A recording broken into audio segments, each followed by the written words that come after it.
So I want to discuss the Club WPT Gold Mystery Quest. It's going to send 300 people to Vegas. It's a 100-chip buy-in poker tournament that's got $2 million in added cash and prizes. Right now, there are satellites running every Thursday and Sunday night at 8 p.m. Eastern Time, and from December 1st, there'll be daily satellites. After qualifying for day 2, the final 100 players will qualify for Mystery Quest Live in Las Vegas with $1.5 million in mystery bounties added. Plus, each entry is counted as a raffle ticket with an extra $500,000 in cash and prizes given away, including a $100,000 brand ambassadorship with Club WPT Gold. I've talked about this before. Club WPT Gold is a great way to practice your PLO. And with this Mystery Quest bounty event, I mean, the fact that they're adding $2 million to this prize pool makes it worth it for everyone to hop into these 100-chip satellites. If you haven't signed up for Club WPT Gold, you can use the code BART. Just click on the link down below. You're up first, Jonathan. How's it going? Good. So do you want me to start off with like game size and all that stuff? Yeah, so, well, most importantly, didn't you say that this was at like a meetup or something like that? Yeah, so the background of this is at Rivers Casino Des Plaines, Chicago, Chicago suburbs. And it was the day that Phil Hellmuth was doing like a meet and greet, like giving out signed hats, and he brought his two sons. Oh, okay. He introduced them to the crowd. It's a pretty big room. I don't know if you've been, but there's like 20 plus tables, and everyone was just kind of like talking about it. It was going table by table where you could go into the private room, take a picture with Phil, and yeah, it was like a fun time. Everyone was pretty excited, and his sons decided to play 5-5. The background to the villain is it's his youngest son, and Phil kind of introduced them as being kind of newer to the game. So that's pretty much all I knew about him. So it's not Phil Jr. It's his other son? No, Okay. it's his other son. Yes. Because I know that Phil Jr. has played before, but he played like a super, super nit. I don't know about his younger son, but, maybe the apple doesn't fall too far from the tree in terms of, how Phil has taught his kids to play. So that's going to kind of come into this. So this is the 5-5 game or what? Yeah, and I wish I knew what you just said before playing this hand. Oh, really? Well, Yeah. so this is the 5-5 1K. Is it 1K cap or what? Buy-in? It's a 500 to 2,000. I'm Wow. usually a 1-3 player, and I was pretty much only there because the 1-3 seats were filled. So I took a crack at it, bought in for 1,500. So the setup is 500, 2,000 normally in the 5-5 game there? Yeah, Oh, it plays pretty big. interesting. I don't remember. I mean, people have called in about this game before. I just don't remember that exact buy-in structure. But so that's interesting because that's pretty large for a $5 blind if they don't have anything smaller. All right. So and how deep are you for this hand? Like how deep effective? So I don't remember exactly, but I know that like I had just doubled up in like like aces versus kings or whatever hand, and I won a little bit of small pot. So I think I was 3,300, give or take $100. Right. But how deep was his son who's going to be the? Oh yeah. He had me covered. Oh, okay. Oh, so he's truly 3,300. Well, that's kind of interesting. What I mean by that is that I say, well, the apple doesn't fall far from the tree. Phil will normally short buy cash games. The higher that you go, the more he'll short buy. And if his son is new to the game, I'm just surprised he's sitting there with that much. I don't know. Do you remember if he bought in for full amount, like in the beginning? I don't remember, but I do know that they were getting like an insane amount of action. Of course, like everyone was just. So he might have bought in for like 500, 1,000 and just kept doubling through or something like that. Maybe. Yeah, like if I had to guess, like he probably bought in for like around what I bought in for, like about 1,500. Okay. All right. So start us off here. He opens from under the gun. I'm sitting in the button. It folds to me, and I sometimes mix in three betting with like pocket sevens, eights, nines. But How much did he open to? Did he open to 20 or something? he opened to 50. Is there a straddle or something? I think there was a straddle. Yeah. I mean, there must have been, right? Yeah, there had to have been, or else it'd be a ridiculous opening size. But the game itself plays like super deep. Like it's not on like irregular. You see someone sitting like with 10K or even more than that.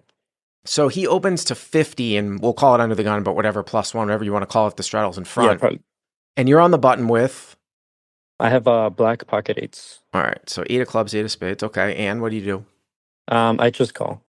If there's limpers with like pocket eights, nines, tens, sometimes I mix in three betting them to try to like get it heads up. But this time I just decided to call, especially because it was like a larger opening size, so I was just like, whatever, I'll call. Well, I mean, the other thing, I mean, you're always incentivized to 3-bet in a 3-blind structure, but when somebody makes it so large, you don't have to worry about these guys like calling in the blinds because they're getting priced in because the open size is so large.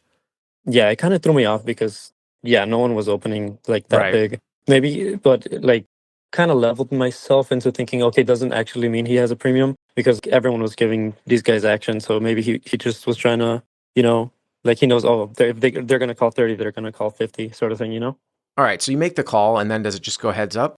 Yeah, it goes heads up immediately, which was nice. So we'll call the pot about $115 heads up. You've got black eights against the younger Phil Hellmuth Jr. Well, it's not Phil Jr. He actually has a Phil Jr., but I don't know what this kid's name is. But I've met Phil Jr. He's nice. But your heads up against 3,300 effective here at 5-5-10, and you call with pocket eights. Okay, what's the flop? The flop was ace of diamonds, 8 of diamonds, 3 of clubs. Ace of diamonds, 8 of diamonds, 3 of clubs. So you flop middle set with a front door diamond draw out there. Ace of diamonds, 8 of diamonds, 3 of clubs. Well, that's pretty good. It was like the dream. Right, yeah.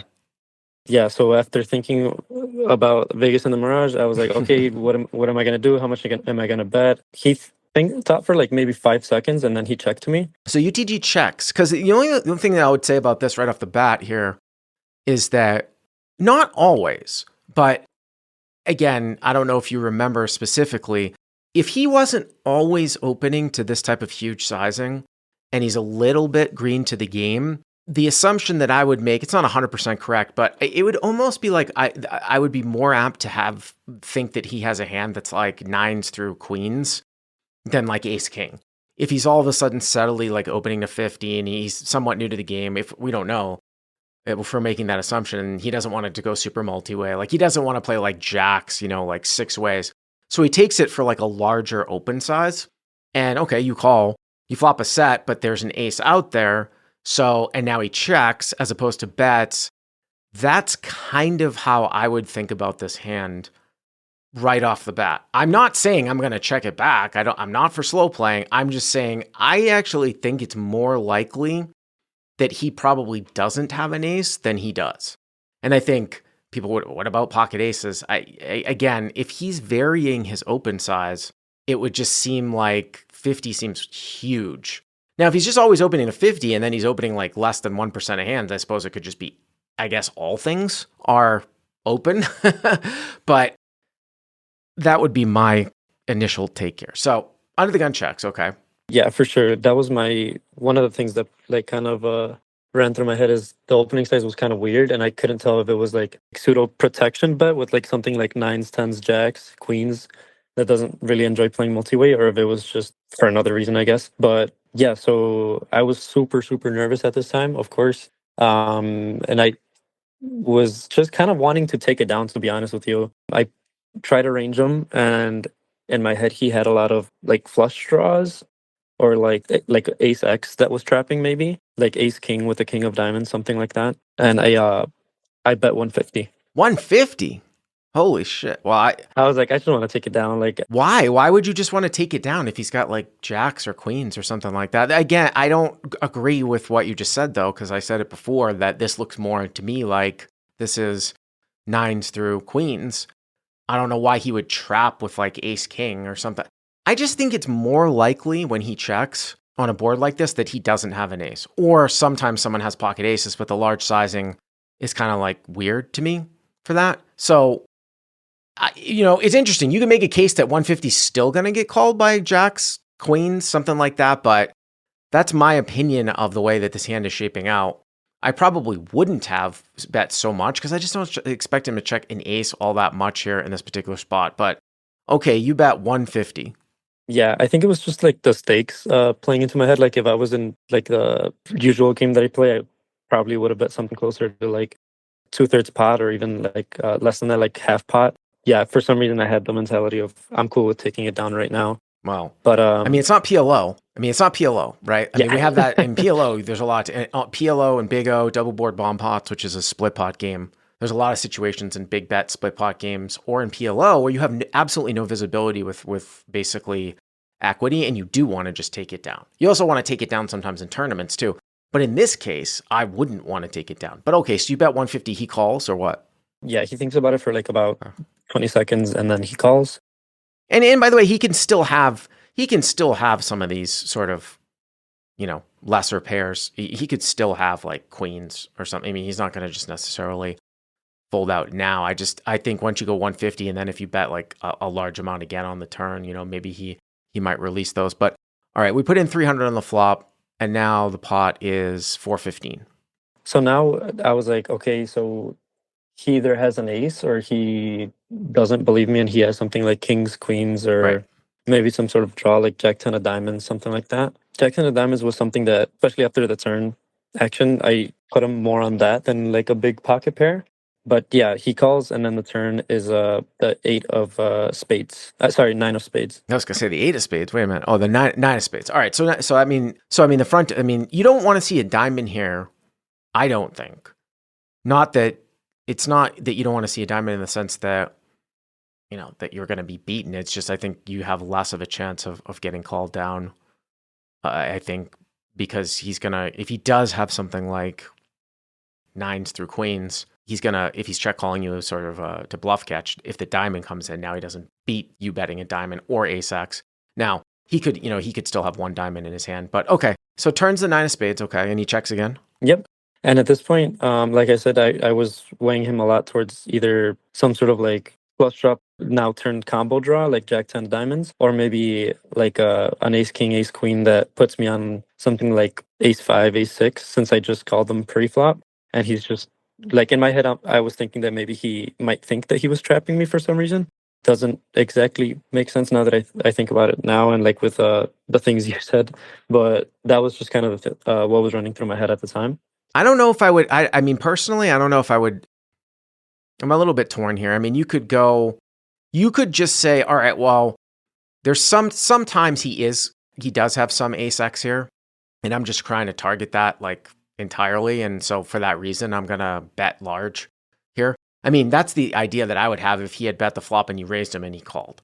Like if he bet the flop, you raised and he called, I would just be going absolutely huge. You could take that mentality of going like 3/4 to pot again, saying, all right, well, I'm just going to target his ace X. Or you could try to sort of put him in a weird spot with tens through queens and bet like 1/3 or something like that. This is not really a board that gets checked all that much, I feel like, anyways, from UTG. So it's a little bit hard for us to necessarily gauge what consists more of his range, if it's more of an unbalanced live range of pairs, or he's checking 100 or some bullshit like that. If he's checking 100 or checking a lot of ace X, then sure, go for big sizing. We don't necessarily know. All right, so ace of diamonds, 8 of diamonds, 3 of clubs, turns to 9 of spades, and now he checks, okay? Yeah. What do you think about him having like maybe ace, but with not a good kicker, and he's Could be. maybe not confident? It could. I mean, that would be some of the portion that might get checked, like ace 5 suited, right? Which, by the way, probably still needs to bluff catch down. So it's just like I said, it's probably supposed to be a somewhat balanced checking range from up front. It's hard to really do in practice, but if you wanted to sort of go for full, if he was, if this is a multi-way spot, it's also different too. By the way, like if he checked multi-way and you bet and he called next to act, like say he checked and there was a guy in the middle who checked and then you bet, especially like this, 150, and he called, I would always use large sizing now on the turn because he almost always has to have an ace. He can't call with like kings or queens with the guy in between. But heads up here, he can be a little bit on the wider side. I mean, you guys are deep, so you could go for it. What sizing did you take here now? I bet 400. All right, so Hero bets 400. Well, here's the thing. You decide to bet 400 here, which is about a pot size bet, right? If he calls again, then I'm going absolutely huge on the river because I think now he's I just think it's hard for him to really call down here a lot with some of those pairs that don't contain an ace. And even if he does, he's probably not going to call the river. So I just want to go for max value against ace X if he calls. So you bet 400, okay? Yeah, like in my head at this point, I was like, I'm just targeting top of range. If he doesn't have a strong hand that can call me and he folds, I'm cool with taking it down. This is a lot of money for me. But if I know that's like a bad mentality to have, but that was just what I was thinking. And then if he does call, awesome, right? I'm setting up a river jam. And so he calls. Well, you still got, you guys, you still have, that's still a pretty big river jam. You still have like 2,700 left. So UTG calls, and now the pot's 12-15. So the pot's 12-15, and you guys have probably like 2,700 left. It's ace of diamonds, 8 of diamonds, 3 of clubs, turns the 9 of spades. Again, hero with 8 of clubs, 8 of spades. Okay, what's the river? It is the 9 of diamonds, so it pairs the board and completes the front door flush. Well, so again, I would tend to say that this isn't the best card for you in the deck. And what I mean by that is it's like, it doesn't matter that you fill up. It doesn't really improve your hand in the sense that if you were behind a pocket nines or pocket aces, you're still behind. I would really tend to doubt that he has like king, queen of diamonds or something like that. But the point that I'm trying to make here is that I actually would much, much rather see an offsuit 9 here or some other card than a diamond. And the reason why that is because it's just harder for him to bluff catch now with like ace 5 of spades or something like that, So it's not the best card in the world for you. Not because you lose, just because I think it's hard for you to get value from some of the sort of lower portion of his, I would say, range here in a spot like this. Now, if you had like ace king with the king of diamonds here, that blocks some of your flush draws and things like that, in theory, he's probably supposed to call down as played. I don't know how much he's supposed to be checking the flop, maybe slivers of the time, but pot's 12-15. Okay, and what happens now? So this part was like the reason that I'm calling it in. It kind of threw me in a loop. He leads for 900. Wow. So UTG leads for 900 here into 12-15. So if you call, the pot will be 51, and then you've got about another, I would say, 1,700 left. So if you shoved, the pot would be 68. I think like a 17, 68, about 17 for him to call, something like that. So if you were to shove, this is how I always do this out. Like I talk about this like being reverse pot odds. Like if I were to shove, what kind of pot odds is my opponent going to get here? Like they're going to be getting 4-1.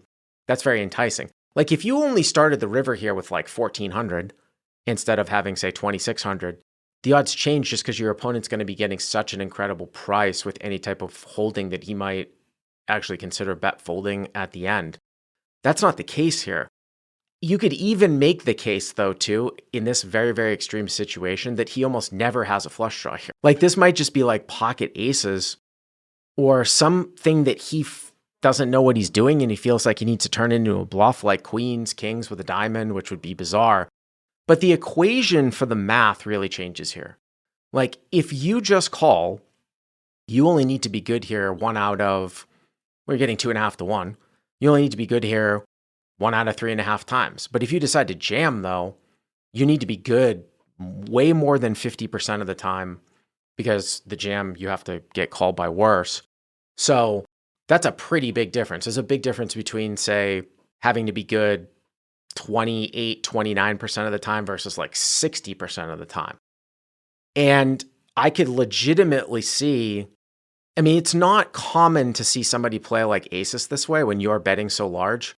Like you would have thought that he would have put in money at some point, whether it's a check raise on the flop, check raise on the turn, or why would he just suddenly like lead river here? Like if someone's going to play ace like this, like why would it go check call, lead on the scariest card in the deck? Or for the same thing like pocket nines. But I almost, even though that's such a crazy line, I almost feel like it's less crazy than him actually having like king, queen of diamonds and playing it like this. So my gut here, like if Phil Hellmuth himself played the hand like this, I would just call. I honestly think I would just call because I don't think that Phil would be calling like naked diamonds on the turn.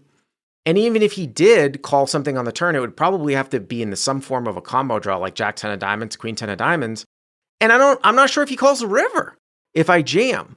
But I think it's way more likely he actually has pocket aces or pocket nines than him actually having a flush here the way that he played it. Personally, that's against Phil Hellmuth. So I'm telling you because I've played against Phil on live streams before. Now, his son, I don't know. But that's sort of my take. So at this point, what was running through my head was what Phil had said about this particular son in the beginning, that he was kind of newer to the game, and I thought maybe he could be overvaluing something like Ace King, or for me, it was either like Ace King kind of turned into a bluff with a King of Diamonds blocker, maybe Ace Nine maybe plays this way. I never. Well, you lose to you lose to Ace Nine, right? Why would Ace King with the King of Diamonds ever play it this way? What is Ace King with the King of Diamonds trying to bluff? I don't know. That doesn't. I mean that's like the perfect bluff catching type of holding. That doesn't make any sense. I mean, I don't think he would lead river with it, but even if he had that though, he's not supposed to not call the river. So Ace Nine is another one that we sort of washed over. You do beat pocket threes again. It's just like I don't know. Ace Nine is there? Let's say there is. How many combos of Ace Nine suited are there out there? Ace Nine of Hearts and Ace Nine of Clubs. So there's 2 combos of that. You still lose to that. I'm just saying that I would probably call here, even though your hand looks like strong. What did you do? I jammed. You jammed. Okay. I thought it would be way too nitty to just call, and yeah, I jammed. And what happened? He snapped me off with aces.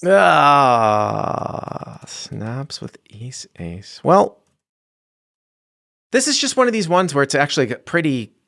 It's actually, it's a pretty good example of sort of live poker. And again, I was just going with the information of, hey, it's Phil Hellmuth's son, so maybe I'm 100% telling you, Jonathan, what I would do against Phil Hellmuth. I would not jam against Phil Hellmuth. So that's the backstory. I would 100% not jam against Phil Hellmuth. I think the only the biggest reason that I jammed was again the beginning when Phil introduced him and said that he was kind of newer to the game. I thought maybe he could be just overvaluing something like Ace King, Ace Queen, or a flush maybe. Yeah. Well, I appreciate the call. Thank you very much, Jonathan.